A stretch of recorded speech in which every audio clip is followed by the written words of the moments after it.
Bienvenue dans les vidéos spéciales Oscar 2018 de Geek Avant-Garde. Aujourd'hui, on parle de The Shape of Water de Guillermo del Toro.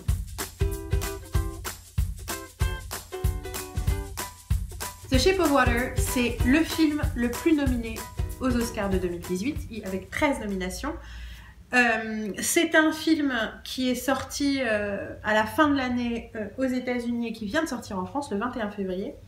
C'est un film réalisé par Guillermo del Toro, coécrit par Guillermo del Toro et une jeune femme qui s'appelle Vanessa Taylor.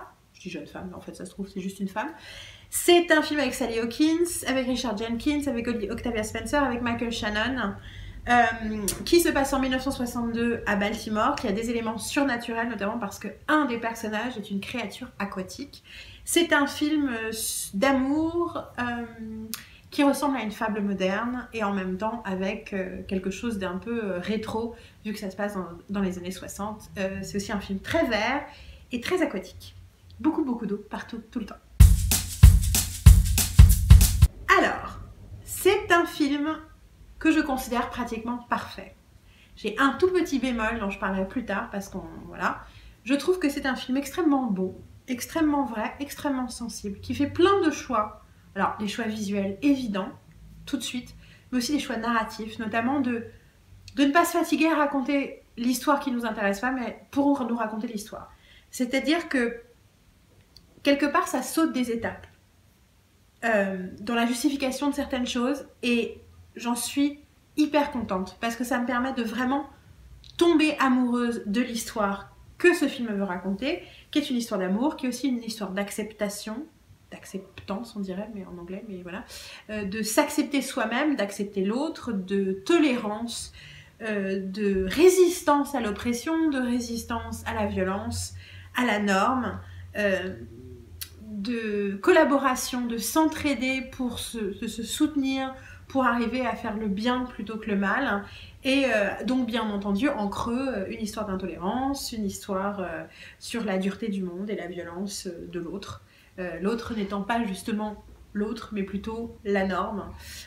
Ici incarné magistralement par Michael Shannon en gros connard de merde du gouvernement américain qui, voilà, qui représente tout ce que moi je déteste en tout cas dans la norme. Ce qui va de l'abus de pouvoir à l'intolérance absolue, à la connerie monumentale, comme vous voulez. Il y a énormément d'acteurs secondaires qui sont incroyables. Il y a Michael Stuhlbarg, je ne sais jamais prononcer son nom, mais il est aussi très très bien. Sauf que, spoiler alert, c'est un espion russe. Et en fait, toutes les scènes où les gens parlent russe, les gens parlent très mal russe. L'accent est nul et même ce qu'ils disent n'a pas de sens. Et vu que moi je parle russe, ça m'a complètement sorti du film et ça m'a super énervée. Je me suis dit, putain Guillermo, t'as passé des années à bosser sur ce film, clairement, parce que chaque plan est magnifique. Et enfin, chaque fois qu'il y a de l'eau qui apparaît, chaque fois qu'il y a du son qui apparaît, chaque fois qu'il y a de la musique, c'est merveilleusement pensé, y compris la chanson en français qui est très très bien utilisée vis-à-vis de ses paroles. Mais putain, le russe, non, alors là, je sais pas qui vous avez appelé pour vous aider, mais c'est n'importe quoi. Bon, passons. Ce film est quand même assez génial. Je pense quand même que c'est facile de voir le lien avec un film comme Amélie Poulain, pas dans les côtés négatifs que tout le monde déteste, mais dans les côtés très inventifs et créatifs et poétiques que moi personnellement j'aime beaucoup dans Amélie Poulain. Je pense que c'est un chef-d'œuvre, je pense que c'est aussi quelque chose, une œuvre de passion, et je suis une fois de plus hallucinée par le talent de ces trois Mexicains, Iñárritu, Cuarón et Guillermo del Toro, parce que franchement, ils insufflent quelque chose de magique dans le cinéma. Ils utilisent le cinéma hollywoodien de façon magistrale, tout en ajoutant quelque chose de plus. Et ça on est vraiment content qu'ils le fassent. Alors, en fait, The Shape of Water a un problème, c'est que c'est le favori. C'est celui qui a reçu plein d'accolades, plein de prix, pas tous les prix. Du coup, c'est un peu celui qu'on n'aime pas trop parce qu'on, quelque part, il est un peu trop apprécié. Si vous voyez ce que je veux dire. C'est pas celui qu'on déteste. Celui qu'on déteste, apparemment, c'est Three Billboards. Totalement hallucinante, mais je parle dans un contexte américain des critiques. Hein, mais The Shape of Water, c'est ah ouais, non, mais c'est bien sûr, ça va être The Shape of Water qui va gagner, quoi. Ah non, mais bien sûr, il va gagner. Et je suis désolée, mais le fait que ce soit une évidence que The Shape of Water mérite de gagner, pas spécialement quelque chose contre ce film. J'écoutais une interview aujourd'hui qui disait tous les ans il y a un film innocent qui a rien fait et qui s'en prend plein la gueule. Et cette année c'est The Shape of Water. Je pense qu'ils oublient de la force du propos, que c'est pas parce que c'est une histoire d'amour que ça dit pas quelque chose de fort sur la condition humaine. Mais en tout cas, du coup, ça a à la fois, quelque part, c'est le favori, 13 nominations, et en même temps, le contexte autour de c'est un peu le La La Land de cette année, c'est-à-dire que les gens sont pas super chauds pour qu'il gagne aux États-Unis, donc il est possible que l'Académie... Alors, les règles de l'Académie ont changé. Pendant très longtemps, c'était surtout des vieux qui votaient à l'Académie, donc et des acteurs surtout, donc pas les plus smart et les plus demandeurs du public américain, et donc généralement c'était un peu des trucs un peu faciles qui gagnaient. C'est pour ça qu'on a le cliché des films d'Oscar qui sont des films un peu plomb-plomb où il y a quelqu'un qui est diagnostiqué d'un cancer et qui pleure pendant tout le film et tout le monde fait « Ah mon Dieu, quel chef-d'œuvre, on va lui donner un Oscar !» Ça vient un peu de là, ça vient du public des Oscars. Vu que les règles de l'Académie ont changé, c'est pas couru d'avance soit The Shape of Water. Il y a 10 ans, si The Shape of Water, ou il y a 15 ans, The Shape of Water avait gagné, on aurait dit oh, mon Dieu, comme c'est avant-gardiste. Alors, entre-temps, c'est devenu là, c'est facile, c'est Amélie sous l'eau. Parce que voilà, la comparaison avec Amélie Poulain ne sert pas The Shape of Water pour le public critique américain. Maintenant, je pense que c'est quand même passé à côté de l'immense qualité du film. Comme je vous l'ai dit, le film est nommé pour 13 prix différents. Alors, les 13 prix, parce que j'ai la liste.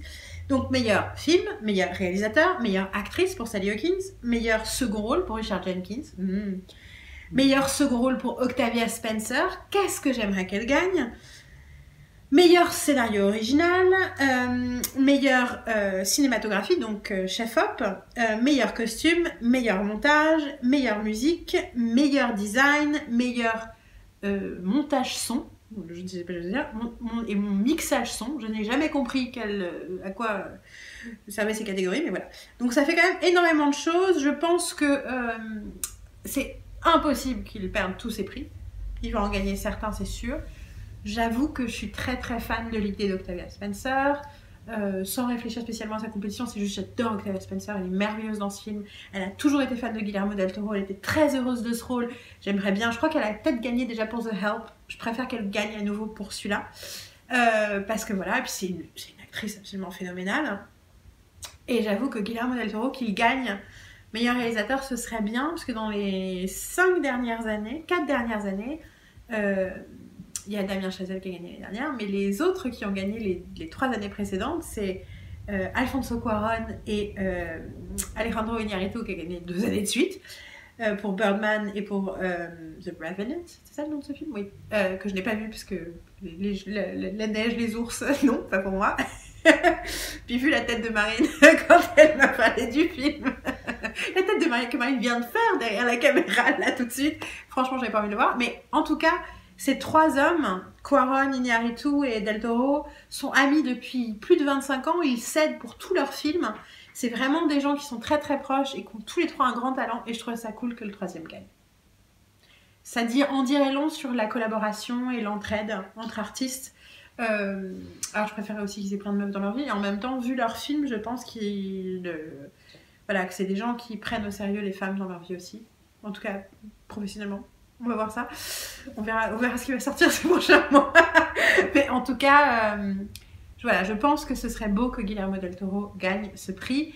J'aimerais bien que ce soit une femme ou un homme noir, bien sûr, mais le fait que ce soit un Mexicain est le 3e.